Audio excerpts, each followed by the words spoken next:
서두목록 1 국정원 보도자료 말씀드리겠습니다. 피고인은 특검이 일방적으로 주장하는 바와 같이 그 체포명단에 오른 선관위 소속 직원들을 케이블 타이 등으로 포박하고 얼굴에 복면을 씌운 후 수도방위 사령부 B1 벙커로 이송하라는 등의 지시를 하다라는 행위 자체를 한 바가 없습니다. 다만 당시에 피고인이 선관위원회에 인원을 보내서 사진만 찍어서 나왔는 바 왜 대통령이 선관위에 인원을 보냈는지 설명할 수 있는 자료 중 하나가 바로 이 국정원 보도자료입니다.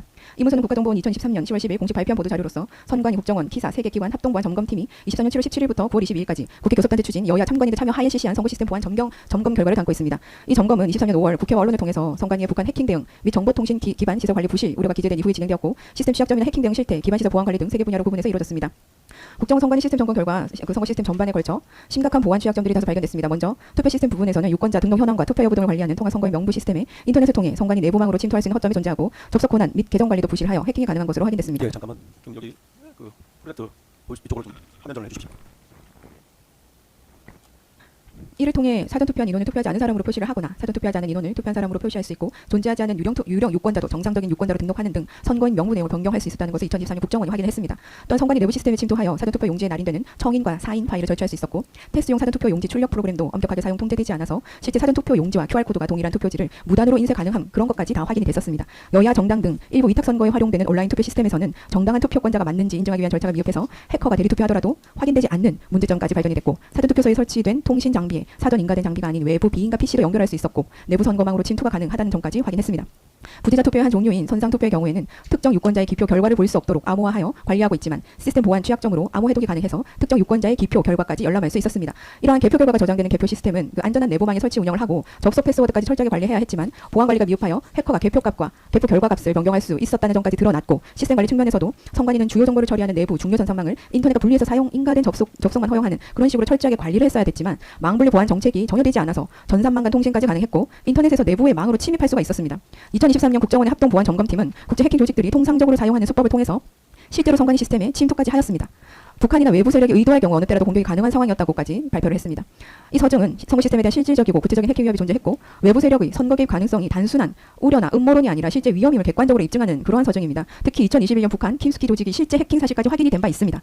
선거인 명부 조작, 개표 결과 변경 등 선거를 무효화할 수 있는 수준의 취약점이 존재함이 국정원, 선관위, 키사 합동 점검팀에 의해서 공식적으로 확인이 됐고 여야 참관인 참여하에 객관적으로 검증된 내용입니다. 서증 목록 2번은 관련 기사인데요.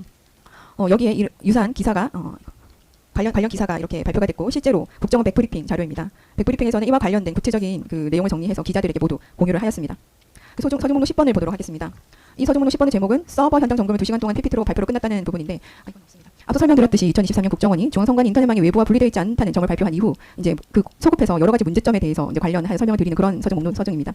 이 문서는 2020년 4.15 총선 관련 선거 무효 소송에서 이루어진 서버 현장 점검의 문제점 지적하는 그런 내용을 담고 있습니다.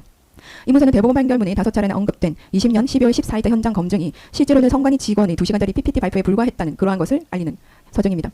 먼저 비밀선거 원칙 침해 관련 쟁점에서 당시 원고였던 미래통합당 소속 국회의원 측은 사전투표지 QR코드에 있는 일련 번호나 통합선거의 명부 기록을 맞추면 투표인별, 기표를 알 수 있기 때문에 비밀선거 원칙이 깨진다고 주장을 하였습니다. 이에 대해서 대법원은 제대로 된 감정이나 검증 절차를 거쳐야만 하였지만 별다른 확인 절차를 전혀 거치지 않고 선관위가 마련한 2시간짜리 PPT 발표 내용만을 듣고 그것만을 근거로 투표 기록이 분단위로 기록되기 때문에 투표인 특정이 불가능하다고 그렇게 결정을 한 것이었습니다. 그러나 선관위가 제출한 통합선거의 명부 매뉴얼에는 투표 기록이 분단위가 아니라 초단위로 기록된다는 것이 분명히 표현이 되어 있습니다. 선관위 직원의 PPT 발표가 서버 검증, 현장 검증으로 둔갑을 해서 5차례나 판결문에 언급되었고 선관위의 일방적 주장을 뒷받침하는 강력한 검증 증거로 취급되었습니다. 그리고 아까 2023년 망분리 문제, 전혀 외부의 망과 분리되어 있지 않다는 국정원 발표와 관련한 이 망분리 문제와 관련해서 2020년 4월 15일 총선에서 임시선거사무소가 비밀리에 운영된 사실도 드러났는데요. 이 임시사무소의 인터넷망이 외부에서 중앙선관위 인터넷망과 전혀 분리되지 않고 연결되어 있었다는 점이 밝혀졌습니다. 당시 판결문은 임시사무소 망이 선관위와 분리되어 있다고 쓰고 있었지만 이 역시 현장 검증에 탈을 쓴 선관위의 일방적 PPT 발표만을 근거로 한 것이었고 2023년 10월 국정원이 발표한 바에 따르면 2020년부터 전혀 망이 분리되어 있지 않다는 그러한 점까지 다 밝혀졌습니다. 당시 2020년 총선의 대법원 선거 무효 소송에서 서버 등 디지털 온라인 영역의 증거 조사는 전혀 이루어지지 않았던 것입니다. 이 서정은 선거 시스템 보안 취약점과 관련해서 매우 중요한 의미를 갖습니다. 2020년 선거 무효 소송 당시 법원이 실질적인 디지털 증거 조사가 전혀 없이 선관위의 일방적인 워딩만을 근거로 판단했다는 점, 그리고 그로부터 3년이 지난 2023년 10월 국정원이 실시한 합동 보안 점검에서 여전히 망분리가 제대로 되어 있지 않고 해킹이 가능했다는 사실이 확인되었다는 점은 대한민국 선거 시스템의 보안 문제가 지속적이고 구조적인 것임을 보여줍니다. 특히 법원의 현장 검증이라는 것이 실제로는 선관위의 2시간짜리 PT 발표에 불과했고 선관위가 제출한 매뉴얼에는 투표 기록이 초단위로 기록된다고 명시되어 있음에도 불구하고 대법원이 초단위가 아니라 분단위라는 선관위의 일방적인 주장을 그대로 받아들였다는 점은 대한민국 선거 시스템에 대한 객관적이고 독립적 검증이 전혀 이루어지지 않았음을 명백히 보여준다 할 것입니다. 이는 2023년 국정원 합동 보안 점검이 여야 참관인 참여하에 객관적으로 실시되어 실질적인 보안 취약점들이 발견된 것과 대조되고 선거 시스템의 보안 문제에 대한 긴급한 대응이 필요했음을 뒷받침하는 증거라고 할 것입니다. 서증목록 15번 투표지 분류기가 1810장을 1680장으로 세어도 그럴 수 있다고 한 선관위 직원 관련 서정 설명드리겠습니다. 이 문서는 21대 총선 당시 사전선거 투표지 415장을 투표지 분류기로 분류한 결과 기호 1번 후보로 분류된 득표함에 기호 2번 후보의 투표가 계속 섞이는 현상이 발견되었고, 이에 기호 2번 개표 참관인이 이의제기를 하였고, 참관인이 문제 제기할 당시 기호 2번 후보가 더 많은 득표를 하고 있었습니다. 당초 부여고 선관위 관계자는 이 투표지, 우리나라 투표지 분류기를 작동했을 때 1번 후보 득표함에 2번 후보 득표함이 섞이는 일은 절대 일어날 수 없고, 이러한 기표가 불분명한 용지는 재확인용으로 반드시 분류된다고 해명을 했지만, 결국 수많은 사람들의 항의로 415장을 직접 일일이 손으로 수개표 하여 재개표한 결과 당시 미래통합당 소속 2번 후보의 승리로 결과가 뒤바뀌는 일이 있었습니다. 만약 전자투표지 분류기에만 의존해서 계속 개표를 진행하거나 이것을 지켜보는 참관인이 없었다면 엄청난 완전히 결과가 뒤집히는 그런 문제가 생겼을 것이지만, 당연히 다행히 기호 2번 참관인이 이 상황을 면밀히 주시하고 적절한 요청을 해서 원래의 결과대로 선거가 마무리될 수 있었습니다. 성북구 개표소에도 이와 비슷한 일이 있었는데, 실제로 투표지가 총 1810표인데 전자개표기에서 계속 1680표로 개수되는 문제가 발생했습니다. 몇 차례 걸쳐 지속된 문제를 해결하기 위해서 결국 해당 투표 분류기를 리셋하고 나서야 정상적으로 1810표로 카운트가 됐습니다. 이에 대해 당시 선관위에서는 1810이 맞는데 기계 오류가 있으면 1680으로 될 수도 있지 않겠냐라고 대답했을 뿐이었습니다. 거의 7% 오류가 발생한 것임에도 불구하고 민주주의의 꽃이라고 하는 이 투표에 있어서 전자투표지 분류기와 관련해서 선관위는 지금까지 1%의 오류도 없다고 공언을 해왔었습니다.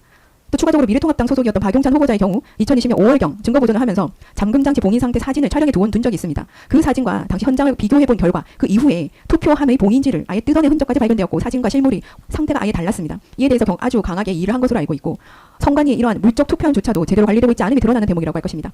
서주목록 45번 설명드리겠습니다. 대법원 2020수 30 연수구 울 투표용지 관련 사시조의 답변서입니다. 충북대학교 목재 종이과학과 교수의 사시조의 회신입니다. 분석 종목은 두께, 평양, 평활도, 불투명도, 백색도 및 백감도, 그리고 이그 성분입니다. 투표지에 대한 감정 결과입니다. 이 문서는 2020년 4.15 총선 인천 연수구 국회의원 선거 무효 소송 사건과 관련해서 충북대 신수종 교수가 2022년 2월 7일 작성한 투표용지 감정 보고서입니다. 이 감정 보고서는 투표용지의 물리적인 특성과 인쇄 방식을 과학적으로 분석해서 사전 투표용지와 당일 투표용지의 진위 여부, 그리고 이상 투표지 존재 여부를 검증한 것으로서 선거의 공정성과 투표용지 무결성에 대한 중대한 의문을 제기하는 내용을 담고 있습니다. 이 서정은 2020년 총선 투표용지에 대한 과학적 검증 결과로 여러 가지 중요한 의미를 갖습니다. 첫째, 당일 투표용지 13-9번의 경우 백색도와 백감도가 법정 생성물 범위를 완전히 벗어났다는 점은 매우 중대한 문제입니다. 열매 전체가 법정 생성물과 다른 용지로 제작됐을 가능성을 강하게 시사하고 투표용지 위조 의혹을 뒷받침하는 중요한 증거입니다.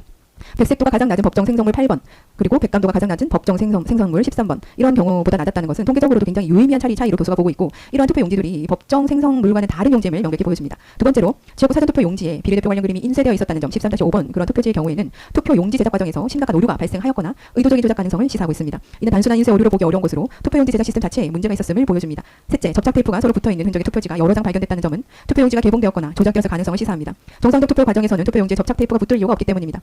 넷째, 투표 관리 인형이 뭉개진 투표 용지에서 다른 투표 용지에 비해 잉크가 과다하게 접촉하여 관리인의 인형이 붉게 번진 부분이 발견됐다는 점은 투표 관리인 날인 과정에서 비정상적 상황이 발생했음을 시사합니다. 이 감정 보고서는 2024년 국정원 합동보안 점검에서 발견된 선거 시스템 보안 취약점과 직접적으로 연결이 됩니다. 국정원 합동보안 점검에서는 투표지 분류기에 비인가 USB를 무단 연결해서 해킹 프로그램을 설치하고 투표 분류 결과를 변경할 수 있다는 기술적 취약점이 발견되었고, 실제 사전투표 용지와 QR코드가 동일한 투표지를 무단으로 인쇄하는 것이 가능하다는 것까지 확인했습니다. 이 감정 보고서에서 발견된 당일 투표 용지 13-9의 백색도, 백감도 이상, 그리고 지역구 투표 용지에 비례대표 그림이 함께 인쇄된 사례, 접착 테이프의 흔적, 투표 관리인 인형 이상 등은 이러한 기술적 취약점이 실제로 악용되었을 가능성을 시사하는 물리적 증거로 볼 수 있는 것입니다. 비상겸 당시 선관위는 외부 감사를 받지 않는 조직이었고 자체 감사를 제대로 하고 있지도 않았습니다. 당시 선관위는 본인들이 가족기업에 해당한다는 이상한 주장까지 서슴지 않았으며, 선관위 공무원 임용에 본인들의 가족, 자식의 애인이나 친인척까지 검증 없이 뽑는 등 부패 정도가 상당하였습니다. 현재도 그러한 부분이 해결되었는지 확인조차 되고 있지 않습니다. 이런 심각한 상황에서 피고인이 선거관리위원회 일부 인원을 보내서 단순히 사진만 찍어서 나온 것이 특검이 공소장에서 일방적으로 주장하는 대통령의 헌정질서를 파괴하였다, 폭동이었다는 취지에 부합하는지 사실 의문입니다. 서중 목록 65번 미국 선거관리위원회 사후감사 보고서 설명드리겠습니다. 이 문서는 2020년 11월 3일 실시된 미 대통령 선거에 대해 작성한 사후감사 보고서입니다. 이 보고서는 미국 선거 시스템의 투명성과 신뢰성을 확보하기 위해 선거 후에 항상 실시하는 그러한 감사 절차와 결과를 상세히 보고하고 있으며, 저희 대한민국 선거 시스템에도 그대로 적용해도 될 만큼의 정확성과 무결성을 검증하기 위한 체계적인 감사 프로세스를 보여주고 있습니다. 미국에서는 미국 선거관리위원회는 연방 차원에서 선거관리를 총괄하는 기관으로 각 주의 선거관리를 지원하고 감독하는 역할을 수행합니다. 당시 코로나 팬데믹 상황에서 실시가 돼서 우편 투표나 조기 투표, 우리나라의 사전 투표 같은 그러한 투표가 대폭 증가하였습니다. 이러한 점에 대해서 미국 선거관리위원회에서는 이러한 선거의 정확성과 보안에 대한 우려를 제기하면서 상세하게 감사를 하였던 것입니다. 미국의 위험 제한 감사 방식은 주요 감사 방법으로서 채택이 됐었는데, 이것은 통계적으로 유의미한 표본을 추출을 해서 수작업으로 재집계하고 전자집계 결과의 정확성까지 시스템에 일일이 들어가서 검증하는 그러한 방식입니다. 선거 결과가 잘못됐을 가능성을 사전에 설정한 다음에 그것을 10%, 5%, 일반적으로는 5% 이하로, 최대 10% 이하로 낮추는 것을 목표로 합니다. 만약 표본 감사에서 전자집계 결과와 유의미한 차이가 발견이 되면 감사 범위를 확대하거나 전수 재집계를 실시하게 됩니다. 우리나라에서 하지 않은 전자투표 시스템에 대한 보완 감사도 실시되었습니다. 보고서는 투표 집계 시스템의 소프트웨어 무결성, 하드웨어 보안, 네트워크 격리 상태 등을 점검하였습니다. 감사 결과 대부분의 주에서 투표 집계 시스템은 인터넷과 물리적으로 망분리가 되어 있었으며 외부 접근이 차단된 독립된 네트워크에서 운영되고 있었습니다. 우리나라와는 확연히 다른 것이죠. 시스템 로그 분석 결과 비정상적 접근 시도나 데이터 변조의 흔적은 전혀 발견되지 않았습니다. 다만 일부 주에서 시스템 업데이트 절차가 미흡하거나 접근 권한 관리가 불충분한 사례가 발견돼서 개선 권고까지 이루어졌습니다. 감사 과정의 투명성 확보를 위한 노력도 상세히 기록되어 있는데 모든 감사 과정은 정당의 대표, 독립된 감시인, 언론이 참관할 수 있도록 공개되었고 감사 절차와 결과는 실시간 각 주의 선관위 웹사이트에 게시되었습니다. 이 서증은 선거 시스템의 신뢰성 확보를 위해서 어떻게 해야 하는지, 어떻게 독립적이고 투명한 사후 감사가 필수적인지까지 보여주는 그러한 사례를 할 것입니다. 이는 대한민국의 선거 시스템과 대조되는데 2023년 국정원 합동보안 점검에서 드러난 바와 같이 한국의 선관위는 독립적인 외부 감사를 거부하고 자체 평가에서 100점을 부여하는 등 투명성과 객관성이 전혀 확보되지 않은 것으로 드러났습니다. 미국의 사후감사 사례는 사후감사를 전혀 하지 않는 한국의 선거 시스템에 대한 부실과 감사 자체가 불가능한 현 상황이 얼마나 부당한 것인지 보여준다 할 것입니다. 지금까지 중앙선거관리위원회의 선거관리 문제점 핵심 내용과 대법원의 검증 과정에서 국민 상식으로 전혀 받아들이기 어려운 이러한 요식적 판단들이 반복되어 온 이유를 지적한 이유는 이러한 국가기관의 안일한 행태가 누적된 결과 결국 2023년 국가정보원의 선관위 해킹 사실과 선관위의 극도로 부실한 관리 실태가 외부로 드러나는 사태로 이어졌기 때문입니다. 그럼에도 불구하고 선관위는 그 이후 지금까지 해당 사안에 대해 실질적인 책임 규명이나 제도 개선에 나서지 않고 있으며 국민 앞에서 사실관계를 명명백백하게 설명하기보다는 공보를 통해서 단순히 부정선거는 없었다는 문구만을 반복해올 뿐입니다. 이는 의혹을 해소하기 위한 태도라기보다는 문제제기 자체를 봉쇄하려는 형식적 대응에 가깝습니다. 선거는 자유민주주의 체제의 출발점이자 정당성의 근간입니다. 그럼에도 불구하고 선관위에 대해서 실질적인 감사나 외부 검증이 사실상 불가능한 구조가 지금 현재 대한민국에는 이미 고착화되어 있습니다.